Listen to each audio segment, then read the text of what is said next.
আল্লাহ, আমি ছাড়া এই দুনিয়াতে তোমার গোলামের অভাব নাই, কিন্তু তুমি ছাড়া আমার আর কোনো রব না। তুমি ছাড়া আমার কথা শোনার, আমার ডাকে সাড়া দেওয়ার দ্বিতীয় আমার কেউ না।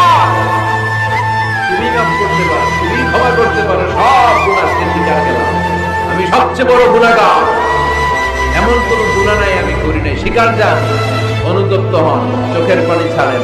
চোখের পানি ছাড়লে গুনাহ মাফ করে দেয় কে? আল্লাহ, আমি ছাড়া এই দুনিয়াতে তোমার গোলামের অভাব নাই, কিন্তু তুমি ছাড়া আমার আর কোনো রব না। তুমি ছাড়া আমার কথা শোনার, আমার ডাকে সাড়া দেওয়ার দ্বিতীয় আমার কেউ না। তুমি কাম করতে পারো, তুমি ক্ষমা করতে পারো, সব গুনাহ স্বীকার করলাম। আমি সবচেয়ে বড় গুনাহগার, এমন কোন গুনাহ নাই আমি করি নাই। স্বীকার যান, অনুতপ্ত হন, চোখের পানি ছাড়েন। চোখের পানি ছাড়লে